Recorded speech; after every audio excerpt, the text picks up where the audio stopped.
I'm still alive, and today I want to talk about a movie that I loved during my childhood but flopped commercially, Tomorrowland. So if you've never heard of it, Disney made it, I believe, to launch a new franchise inspired by the Tomorrowland area of Disneyland. And I remember this movie being great, like right up there with Jumanji in the watch rotation. But then again, I haven't seen this movie in probably like 8 years. It has like a 50% on Rotten Tomatoes from both critics and the audience, and to be honest, that shocked me. So today I'm gonna watch it now as an adult and see if it's just as good as I remember.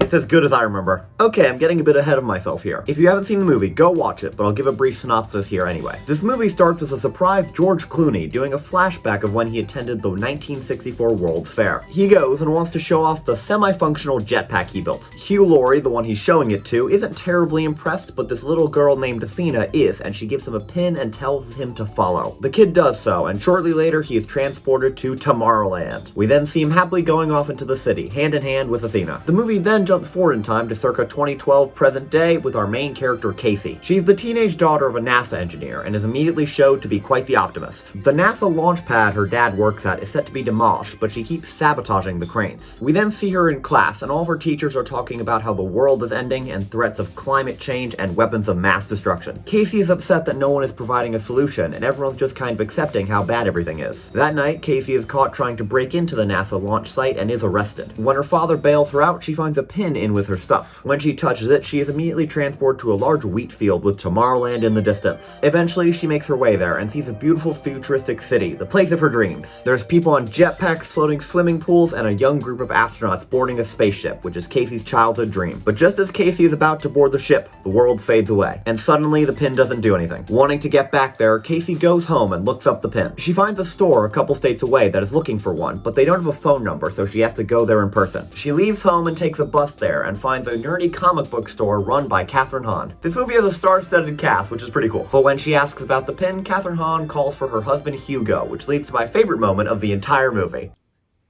Welcome to Blast from the...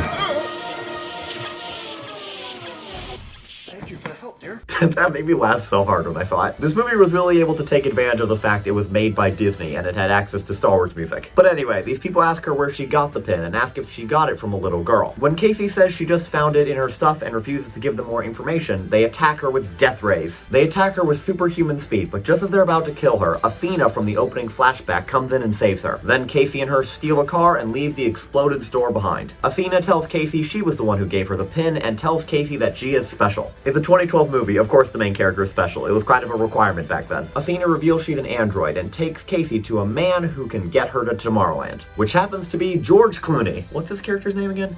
Frank. Athena takes Casey to Frank's house. Casey goes to his old beat-up house and tries to get in, but Frank refuses and has a lot of weird futuristic stuff that repels Casey away. Eventually she tricks him and manages to break her way in and sees that Frank has a huge doomsday clock which says the world will end in 58 days. But just as she starts to get Frank willing to help her, a group of androids like the ones at the comic book store start chasing after them. She and Frank manage to escape and most of the robots are destroyed by Frank's paranoid hermit machines. They meet back up with Athena and they reveal to Casey that they were both banished from Tomorrowland. Also, by the way, Frank hates Athena. He resents her because when they were kids, he fell in love with her, and she never revealed that she was a robot. And by the way, I'm just gonna take this moment to say that the dynamic between all the characters is really good. They're all really well acted, George Clooney is great as a mentor character, and the main character, Casey, is amazing. But anyway, they eventually make it to Tomorrowland using an antique rocket hidden inside the Eiffel Tower. And I love that whole sequence because it feels very National Treasure-esque. Oh, I got it. That's why I like this movie. I'm just kidding, these are great for different reasons. When our main trio arrives back in Tomorrowland, they are greeted by Governor Nix. He's the leader of Tomorrowland, and he's also Hugh Laurie from the earlier flashback. Again, star-studded cast, what'd I tell you? He doesn't immediately arrest them and asks Frank to prove why the world isn't ending. Casey tells him that they should allow everyone into Tomorrowland to seek refuge. I believe Tomorrowland exists in some kind of alternate different world. But Governor Nix refuses and tells Casey that the people of Earth would just mess Tomorrowland up again. Then they go to this predict the future machine that Frank invented and see that there's a tiny chance the world could be saved. But a lot of the reason that most people on Earth have just given up is because Governor Nix has been transmitting a negative signal out to everyone. He believes it would just end anyway, he's just speeding up the process. Then to really speed through the third act of this movie, everyone fights Governor Nix and some of his robots, Athena dies to save Frank, and the world is saved. Casey brings her dad and annoying brother Nate, which believe me I can relate to Tomorrowland. Then the movie ends with them sending out more child androids like Athena to help find people who can help save the world. In their own words, they're looking for optimists who have haven't given up and can really stop the main problems that were threatening the world in the first place. And that's it. Okay, that synopsis took a lot longer than I thought it would, but the movie is pretty complicated. So to start with, Tomorrowland is of course inspired by the real-life Tomorrowland in Disneyland. If you've never been to Disneyland, there's 4 main lands. There's Fantasyland, Frontierland, Adventureland, and finally, Tomorrowland. They were all there when the park opened in 1955. However, while the other 3 have remained fairly consistent, Tomorrowland is almost unrecognizable to the way it was in the 50s. Tomorrowland was meant to be a gateway into what the future might look like, and as the decades have gone by, our vision of the future has changed. Walt Disney once said that Disneyland will never be completed.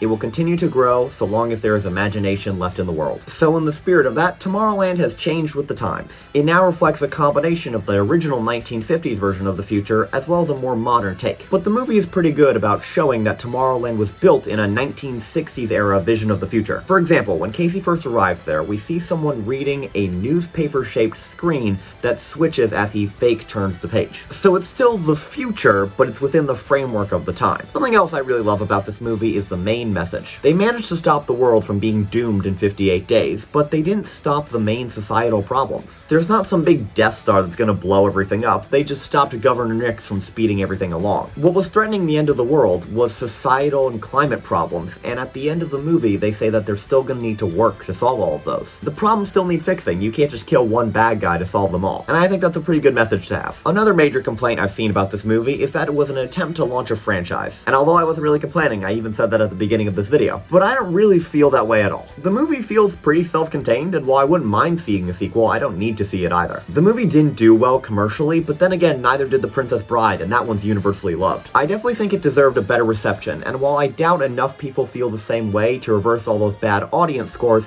I still want someone to know that I love this movie. After watching this movie earlier today, I was left with feelings of inspiration and wonder, and there have been many critically acclaimed movies that have not provoked those same feelings within me. It was able to be based off Tomorrowland and Disneyland without feeling too referential. Like, it would have been very easy for George Clooney to point out something off in the distance and say, oh, that's Space Mountain, but it never did that. Overall, I think this was a great movie, and I really want to once again encourage you to go watch it. But that's it for today. Thanks for watching, and Nate, I'll see you tomorrow.